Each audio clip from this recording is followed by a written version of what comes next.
রেণু থেকে পোনা এবং বড় মাছ চাষ করে সারা দেশে অনেকে স্বাবলম্বী হচ্ছেন, এমন এক সাফল্যের কথা জানাচ্ছেন সহকর্মী শফিক ছোটন। ছোটন, শুভ সকাল। শুভ সকাল কলি এবং এমদাদ আপনাদেরকে। আসলে এই মাছে ভাতে বাঙালি, এই যে একটা প্রবাদ বা এই যে একটা কথা, সেটি কিন্তু প্রমাণ করে আমাদের এই দেশের যারা মৎস্য চাষী তারা। আমি এই মুহূর্তে যেখানে আছি নওগাঁ এবং বগুড়া জেলার ঠিক মাঝামাঝি আদমদিঘিতে। এখানে আমি দেখেছি যে কয়েক লাখ ছোট ছোট পুকুর আছে। এই পুকুরগুলোতে সারা বছর মাছ চাষ হয়, তবে বছরের 6 মাস রেণুপোনা চাষ হয়। আমি এমন একটি পুকুরে এসেছি যেখানে একজন উদ্যোক্তা আছেন এবং এই পুকুরে তিনি রেণুপোনা সকাল সকাল বিক্রি করছেন, এমন একটি জায়গায় এসেছি। আমি একটু কথা বলেই জানবার চেষ্টা করব। যিনি উদ্যোক্তা শরীফুল ইসলাম। শরীফুল, আপনাকে শুভ সকাল। একটু জানতে চাই, এই যে রেণুপোনা উৎপাদন করেন আপনারা, হ্যাঁ, এটি বছরের 6 মাস হয় এবং এইটির একটু গল্প আছে, সেই গল্পটা একটু জানতে চাই। আমরা এই রেণুটা হাজার থেকে নিয়ে আসা, এটা আমাদের এই 20 থেকে 25 দিন কিংবা 1 মাসের মধ্যে এটা আমরা মাছটা মানে হয়ে যায় আর কি সাইজ। এটা আমরা কেজিতে 2000, 1500 কিংবা 3000 পর্যন্ত আমরা বিক্রি করি। তবে এটা আমাদের একটু কষ্ট বেশি আর কি, প্রচুর কষ্ট, কিন্তু কষ্ট হিসেবে আমাদের সেই টাকাটা নেই, পারছেন কীভাবে। তাতে করে তো আপনি স্বাবলম্বী। হ্যাঁ, স্বাবলম্বী আছি। আর একটু আমরা ভালো হতো যদি হাসারির মালিক যদি ডিমটা একটু ভালো দিত, তাহলে আমরা আরও একটু। কি কি মাছ উৎপাদন হয়? আমরা টেংরা, গুলশা, পবদা, যেমন কই আছে, পাঙ্গাস আছে, আমরা এগুলোই করি। আচ্ছা, 6 মাস তো রেণু, আর 6 মাস? 6 মাস ওটা আমরা ওই মানে সিজনের শেষে যেটা বলে, সেই ক্ষেত্রে আমরা ওটা নিয়ে আসা, মানে সিজনের শেষে মাছটা নিয়ে আসা আমরা 6 মাসের রেখা দিই। 4 মাস রেখা দেওয়ার পরে ওটা আমরা চাপে বলি, পারছেন। চাপে মাছটা হওয়ার পরে আমরা 4 মাস ওটা আবার মানে গরমের আসতে আমরা তুলে বেচা দিই। আচ্ছা আচ্ছা, শরীফ আপনাকে ধন্যবাদ।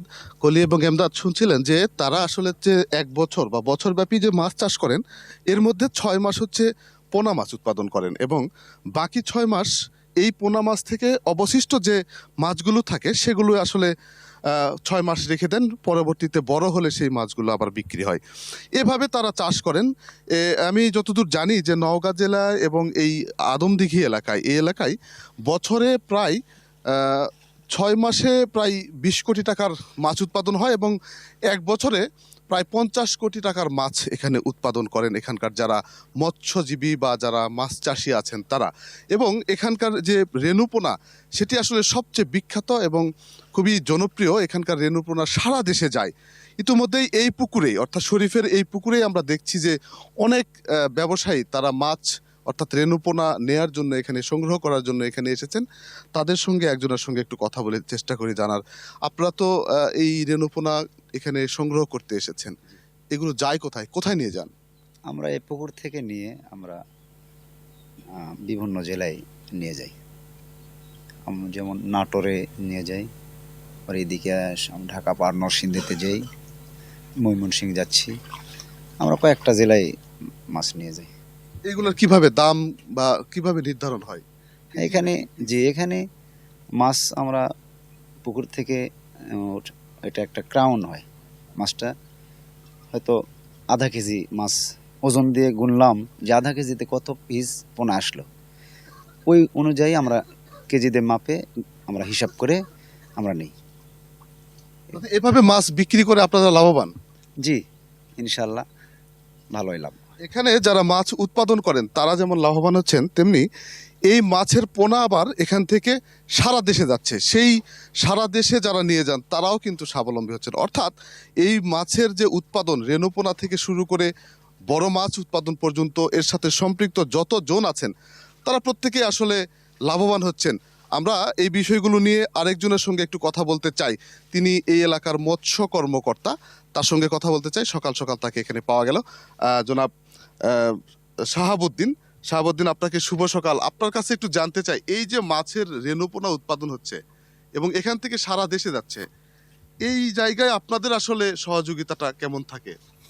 ধন্যবাদ যমুনা টেলিভিশনকে। আমরা মেনলি চাষি শনাক্ত করানোর পরে দাবি মৌলিক উন্নয়ন সংস্থা নওগাঁ এবং পিকেএসএফের আর্থিক কারিগরি এবং সার্বিক সহযোগিতায় এই প্রকল্পগুলো আমরা বাস্তবায়ন করছি। তো এই প্রকল্প বাস্তবায়ন করার পিছনে আমাদের প্রথম কাজটাই হলো তাদের সক্ষমতা বৃদ্ধি করা। একটা ট্রেনিংয়ের ব্যবস্থা করি আমরা, সেই ট্রেনিংয়ে সক্ষমতা বৃদ্ধি করি। আমরা অন্যান্য পুকুরে দেখে উনি কীভাবে চাষ করছে সেই চাষটা ওনাকে শেখার ব্যাপারটা কনফার্ম করি।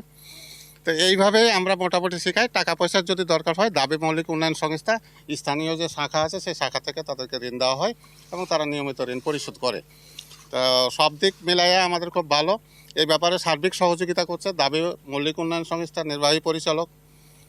দাবি মৌলিক এই মাছগুলো যে উৎপাদন হয় এগুলোর জাত নির্ধারণে আপনারা কিভাবে সহযোগিতা করেন? আমরা জাত নির্বাচনে সহযোগিতা করি না, মার্কেট লিঙ্কেজ আমাদের, তাদেরকে আমরা মার্কেট লিঙ্কেজ সংক্রান্ত জ্ঞান দিই। মার্কেটে কোন মাছটা বেশি চলছে এবং অল্প দামে অল্প খরচে বেশি লাভ হবে সে মাছটাই আমরা তাকে দিই। কি মাছ সেই মাছগুলো? এখন এখানকার করছে আধুনিক উপায়ে ট্যাংরা, গুলশা, পাবদা, পাঙ্গাস এবং কই। এই মাছগুলো মরণশীল কম, মরবে কম, খাবে কম, বাড়বে বেশি এবং দামও বেশি। তারা প্রায় 1 টাকা পিস করে বিক্রি করে। তারা এই 30 দিনের পোনা 1 টাকা পিস করে বিক্রি করে এবং তাদের এটার পিছনে খরচ হয়তো 15 পয়সা খরচ। আচ্ছা শাহাবুদ্দিন, আপনি বলছিলেন যে এই এলাকায় প্রায় অনেক পুকুর আছে এবং সেই পুকুরগুলোতে যে মাছ উৎপাদন হয় তাতে বছরে প্রায় 50 কোটি বলছিলেন। এটি কিভাবে সম্ভব? এটা সম্ভব কি? হ্যাঁ সম্ভব। কারণটা হয়েছে কি যে এখানে প্রতি মাস রাখছে তারা পুকুরে। এই মাছটা ডিম নিয়ে আসবে, ডিম নিয়ে এসে 1 মাস রাখবে, তাহলে উনি 6 মাস এটা কন্টিনিউ করছে 6 বার। আর 6 বারের পরবর্তীতে যে 4 মাস থাকবে এই 4 মাসটা ওনারা চাপের পোনা হিসাবে মাছটাকে রেখে দেয়, ওটা চাপের পোনা হিসাবে আবার বিক্রি করে।